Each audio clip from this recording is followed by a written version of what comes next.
Entreprendre en 2020, oui, c'est difficile. Mais si en plus de ça, tu te rajoutes toute seule des pseudo-excuses qui vont te freiner, tu te facilites pas la tâche. Et c'est ce qu'on va voir ensemble dans cette vidéo. Générique. I go over everything like ranch, going up across the map, heating up like climate change. Hold on, touch the thermostat. Hibachi volcano, light it up, my circle stack. Young boss, been about the cash, Mr. Facts. Bonjour à toi, cher femme 5 étoiles, j'espère que tu vas bien, c'est Lemel Adonis et on va parler dans cette vidéo ensemble de deux types d'excuses, deux excuses que j'entends de plus en plus maintenant que je vous coach, je veux aussi femme entrepreneur, des excuses absurdes que l'on n'entend pas très souvent ailleurs, en tout cas que moi j'entends énormément et j'aimerais vous en faire part dans cette vidéo. Nous sommes en 2020 lorsque je sors cette vidéo et c'est une évidence, si tu veux entreprendre, si tu es une femme qui veut entreprendre, qui a des projets, lorsque tu regardes sur internet, parce que je coach principalement des coachs dans divers domaines, lorsque tu regardes sur YouTube, lorsque tu regardes sur Facebook, lorsque tu regardes sur Instagram, tu te rends compte qu'il y a de plus en plus d'entrepreneurs qui sortent de nulle part tous les jours. Donc, on se rend bien compte qu'aujourd'hui, voilà, il y a un phénomène, tout le monde veut entreprendre, tout le monde veut devenir un coach. Et ce que moi j'aime dire dans un premier temps, c'est voilà, il y a de la place pour tout le monde, mais encore faut-il savoir la prendre sa place.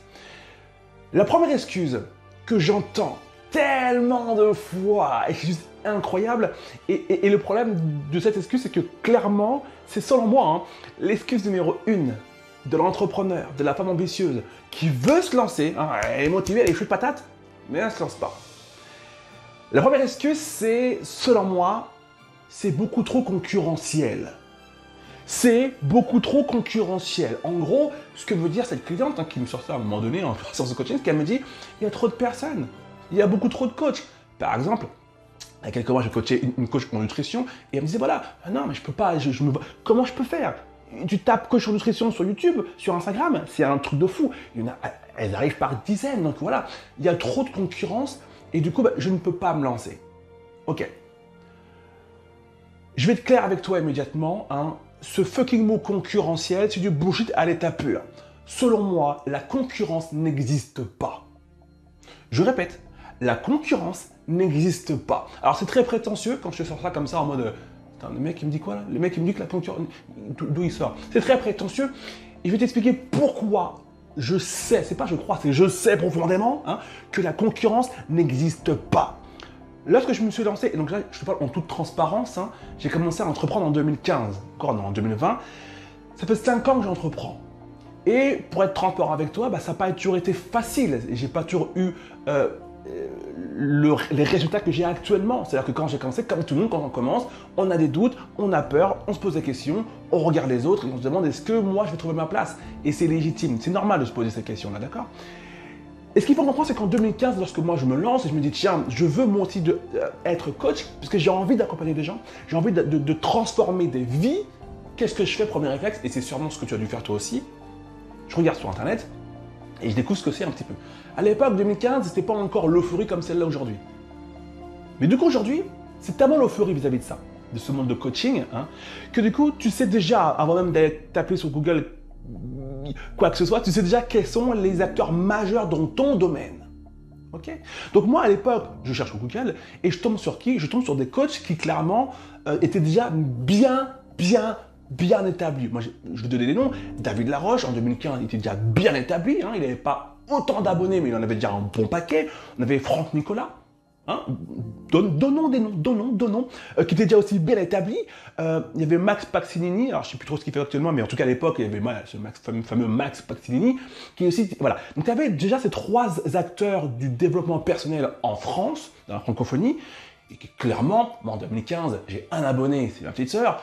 Eux, ils avaient peut-être déjà 100 000, 200 000, 300 000, je ne sais pas. Donc, en 2015, je suis face aussi à ça. Et je me dis, mais non, mais c'est pas possible. Comment moi, je vais sortir de tout ça? C'est pas possible. Alors, là, on comptait les 3 majeurs, mais en dessous de ces 3-là, il y avait aussi d'autres personnes qui étaient un peu plus nombreux. Donc, en gros, il y avait peut-être 15 acteurs en France qui proposaient des accompagnements de développement personnel. Et donc, qu'est-ce que je me dis, moi, à l'époque? Je me dis, waouh, quand je suis comme ça, moi, je me sens tout petit là-dedans. Donc, je suis comme ça, je regarde, je me dis, c'est dingue, comment je vais faire pour me placer là-dedans? Si je m'étais appliqué cette fucking croyance limitante qui consiste à dire le domaine, ce domaine-là est trop concurrentiel, je serais encore au moment où je te parle en train de dire ce domaine est trop concurrentiel. Pourtant, qu'est-ce qu'on observe? C'était en 2015, d'accord? On est en 2020. Tu vois bien que dans ce que je propose dans mon évolution, j'ai plus du tout le même niveau qu'en 2015. Il y a énormément de choses qui ont changé. Il y a mon nombre d'abonnés qui a forcément évolué. Et je vis actuellement, aujourd'hui, de mon activité de coach en ligne. D'accord? Donc ça veut dire quoi? Ça veut dire que peut-être qu'à une époque, oui, on avait des mastodons, on avait des mecs impactants, des David Laroche, des Franck Nicolas, des Matt Platini. J'ai envie de te dire, et alors?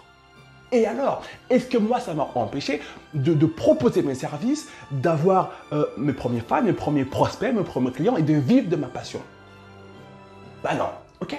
Donc, c'est important de supprimer cette excuse. C'est une fucking excuse. Je le répète, rien n'est concurrentiel. Ok? Ça veut dire quoi? C'est-à-dire qu'à partir du moment où tu dis, moi, je veux entreprendre, moi, j'ai ce don, moi, j'ai un talent, j'ai un service à proposer, c'est de ta responsabilité de ne pas te mentir et de travailler. Let's go! On y va et on voit ce qui se passe. Propose, regarde, observe, mais vas-y. Ok, donc si moi j'ai pu me positionner entre 2015 et 2020 sur ce cas, avec du travail, je ne vais pas mentir, j'ai pas lâché l'affaire, n'importe qui peut le faire. Et pour ceux qui vont me dire, oui mais c'était en 2015, mais là on est en 2020, donc il y a encore plus de coachs. Je vais dire un truc qui n'est pas cool à entendre, mais c'est pas parce qu'il y a beaucoup plus de coachs, d'accord, qu'il y a beaucoup plus de qualité. Qu'on soit clair et net. Hein. Donc dans ce lot de beaucoup de coachs, il y a aussi des coachs qui sont très bons, pas forcément connus d'ailleurs, hein, qui ont des 2, 3, 4 000 abonnés, mais qui sont très très bons, et tu en as d'autres qui sont très très mauvais. Il faut dire la vérité, il faut dire ce qui est. Donc toi, ton job, c'est quoi? Sortir du lot et proposer une fucking qualité que personne ne pourra remettre en question. Ok? Et ça, c'est ton job. Donc je le répète, la concurrence n'existe pas. Elle n'existe seulement si tu décides, toi, de faire de ces personnes déjà établies des obstacles. Ok? Mais comme j'ai souvent, et ça c'est la clé numéro 1, j'en parle beaucoup lors de mes coachings, pour pouvoir prendre sa place, il faut arrêter de vouloir prendre la place des autres. Par exemple, c'est comme si moi en 2015, je me suis dit, alors, comment s'y prend David Laroche? Je vais faire comme lui. Je vais dire ce qu'il dit, je vais reprendre ses phrases, je vais prendre ses mimiques, je vais prendre ses décors, je vais prendre tout l'univers. Et je vais me faire appeler David. Allez, hop. Tu comprends? Donc si tu veux prendre la place de quelqu'un qui est déjà bien établi, évidemment que ça va être compliqué. Donc ne cherche pas à prendre la place des autres, mais trouve ta propre place à toi. Trouve ta propre place à toi. Et ça demande du temps, du travail, mais tu vas devoir du coup trouver quelles sont tes forces, qu'est-ce qui te rend unique, ton unicité. Et lorsque tu trouves quelle est ta force, quel est ton message puissant et quelle est ton unicité, il n'y a plus de concurrents. Moi aujourd'hui, le coach Limala de Nice, j'ai pas l'impression d'avoir des concurrents. Il y a plein de coachs autour de moi qui ont là des... Oui, évidemment, on va se croiser sur certains sujets, ma façon d'être, ma personnalité. Si tu es aujourd'hui sous cette vidéo-là, c'est que quelque part, celui que je suis, tu apprécies. Ça ne t'empêche pas d'apprécier d'autres coachs, mais en tout cas, celui que je suis, tu apprécies. Ok? Parce que je sais qui je suis et je suis fidèle à 100-400% à la personne que je suis. Et ça fait toute la différence sur le long terme et sur ton futur succès en tant que coach. D'accord? Donc, première étape, on arrête le fucking bullshit. Hein, les concurrents, c'est de la connerie. Travaille dur et tu verras que les concurrents, il n'y en aura plus. Deuxième excuse que je tends aussi énormément, c'est j'ai l'impression, je ressens le besoin de me former encore un petit peu. Au bout d'un moment, mes chers femmes, il faut arrêter les conneries. Hein. Tu n'as pas besoin d'avoir 46 diplômes de coach, coach en ceci, coach en cela, coach en spaghetti, coach en hamburger, pour proposer un service, pour proposer un contenu à des personnes qui ont besoin de toi. Après coup, tu peux évidemment te former. Hein. On n'est pas contre la formation, continue. Mais ça ne doit pas être un frein pour se lancer. J'ai tellement de coachs que je coach et qui, dès la première séance, me disent voilà, moi j'ai tel diplôme, tel diplôme, tel diplôme. Ok, c'est cool, mais qu'est-ce que tu as fait concrètement avec ces diplômes? Où est-ce que tu en es aujourd'hui? Rien, que dalle, ils ne font absolument rien. Du coup, qu'est-ce qu'elles font? Elles passent leur temps à se former parce que ça les rassure, parce qu'elles donnent l'impression que si elles se forment, c'est qu'elles avancent. Non, non, si tu te formes peut-être, mais tu n'es pas en train d'avancer. Tu te formes seulement. Lorsque tu avances, c'est lorsqu'une personne qui ne te connaissait pas à midi 1, elle te connaît. C'est là que tu avances, c'est là que tu commences à avoir des résultats. C'est là qu'on commence à te partager, à te découvrir, à t'apprécier et ensuite à te faire suffisamment confiance pour investir chez toi. Formation, coaching, accompagnement longue durée, peu importe. Donc, ne tombez pas dans ce piège, cette fameuse excuse du « je ne suis pas suffisamment formé, je n'ai pas suffisamment de diplôme ». Penser comme ça, en fait, ça équivaut à cracher sur la chance que tu as de devenir entrepreneur et te comporter comme un salarié. En tant que salarié, quand tu vas à l'entretien d'embauche, on demande quoi? CV, lettre de motivation. Mais surtout le CV, parce que la motivation, c'est toi qui vas le faire à l'oral. Mais ton CV, on veut savoir quels sont tes diplômes. Ok.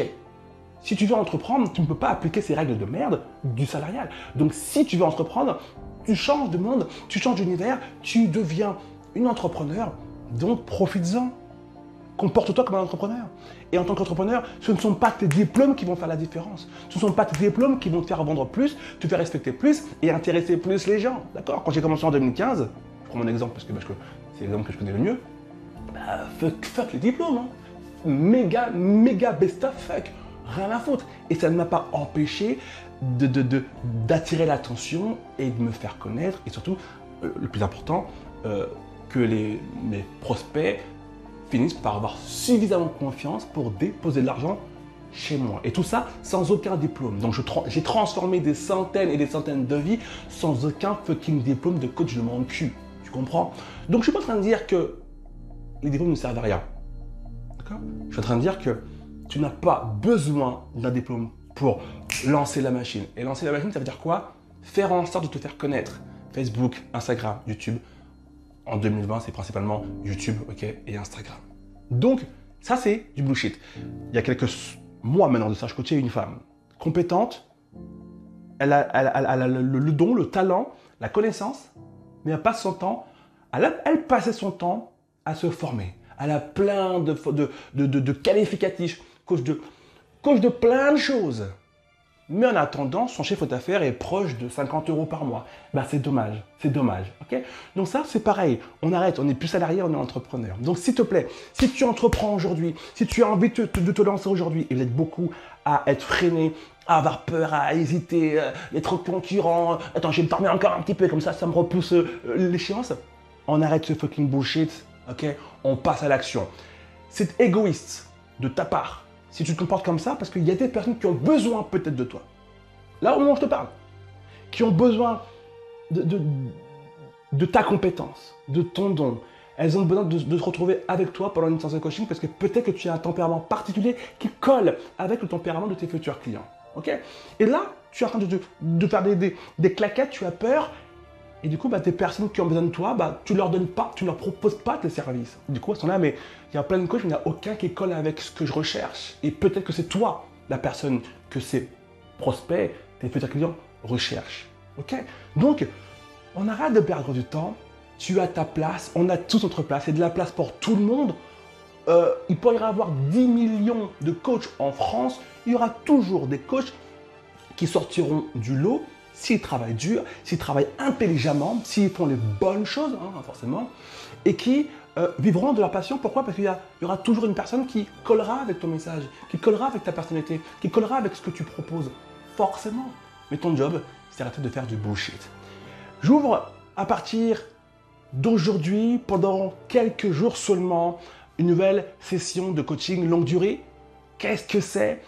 Les coachings longue durée, c'est un coaching, un accompagnement que je vais te proposer d'avoir avec moi, d'accord? Pendant 3 mois. Pendant 3 mois, je vais être ton coach et on va travailler spécifiquement, d'accord, sur ton business.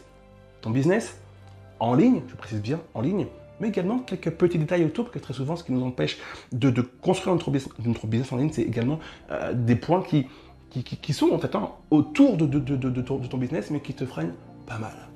On va travailler pendant 3 mois ensemble, on va prendre ton business là où on est aujourd'hui et on va faire en sorte qu'il soit prêt à générer de l'argent. On va faire en sorte qu'il soit prêt à aller vers tes futurs clients. Je répète, il y a des gens aujourd'hui qui ont peut-être besoin de tes talents.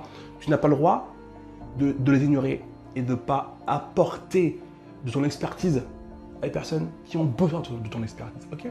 Donc, si aujourd'hui tu veux entreprendre, tu veux te lancer en tant que coach, ou tu vas peut-être commencer, donc tu débutes et tu es perdu, tout est confus, tu ne sais pas dans quelle direction aller, tu es c'est difficile pour toi, d'ailleurs on voit bien sur internet, il y a tellement d'informations qu'on ne sait pas qu'est-ce qui est bon pour nous ou qu'est-ce qui n'est pas bon pour nous, je t'invite à réserver ta place. Alors, j'aime bien le préciser, si tu me connais, tu sais ce que je vais dire, sinon bah, écoute attentivement, je ne coach pas tout le monde. Pourquoi? Parce que sur 200 personnes qui vont postuler, il y a un bon paquet qui ne sont pas réellement motivés. Et il n'y a rien de plus chiant, de plus pénible, de plus fatigant, et je parle d'expérience, que de vouloir coacher une personne qui n'est pas coachable, qui n'est pas prête, qui n'est pas motivée et qui n'a pas vraiment envie en fait. Donc elle va payer certes, mais elle ne fournira pas le travail nécessaire. C'est insupportable. Okay? Donc moi je coach uniquement les plus déterminés, les plus motivés d'entre vous à péter les scores, tu comprends? Et c'est pour ça que j'ai mis en place une présélection. C'est-à-dire que tu vas réserver ta date. On va discuter 10, 5-10 minutes maximum et on va voir si je te sens motivé, si j'ai envie de te coacher, si j'ai envie de t'accompagner pendant les 3 prochains mois et si je sens que voilà, j'ai affaire à une femme qui est vraiment déterminée à enfin installer son business en ligne pour pouvoir vivre de sa passion. Seulement dans ces conditions, alors on programmera la suite et on partira sur 3 mois de coaching intensif pour faire enfin éclore ton business en ligne. Tu as le lien, toutes les informations dont tu as besoin pour ce coaching, ça se passe sous ou au-dessus de cette vidéo. Tu trouveras si tu recherches. Dans tous les cas de figure, même si tu ne postules pas à ce coaching, peut-être que tu ne te sens pas encore prête, et dans ce cas-là, tu as raison de prendre ton temps, hein, ça sert à rien de venir si tu n'es pas prête. Dans tous les cas de figure, aujourd'hui, et j'aime toujours le dire, 1, il n'y a pas de concurrent, hein, ça c'est du bullshit, travaille dur, et tu verras bien qu'il y aura plein de gens, tout comme toi, des coachs tout autour de toi, mais ne t'empêcheront pas, toi, de vivre de ta passion et d'aider des milliers et des milliers de personnes tous les mois. Et deuxièmement, on se calme un peu hein, sur les formations toutes les semaines sur différents coachs en spaghetti, coach en chaussures et coach en conneries. On arrête 2 secondes. Tu n'as pas besoin de ça pour lancer ton business en ligne. Tu as juste besoin de courage, de détermination et de passion. Et un peu de boum, et on y va, tu comprends? Basta. Prends grand soin de toi. Je te fais des gros bisous. Mets-moi un pouce vers le haut, un petit commentaire. D'ailleurs, dis-moi dans le commentaire si tu veux entreprendre. Toi, dans quel domaine est-ce que tu veux entreprendre? Quel est le domaine dans lequel tu aimerais t'épanouir? Quel est le domaine dans lequel toi, tu penses pouvoir apporter de la force aux autres? Prends grand soin de toi. Ciao.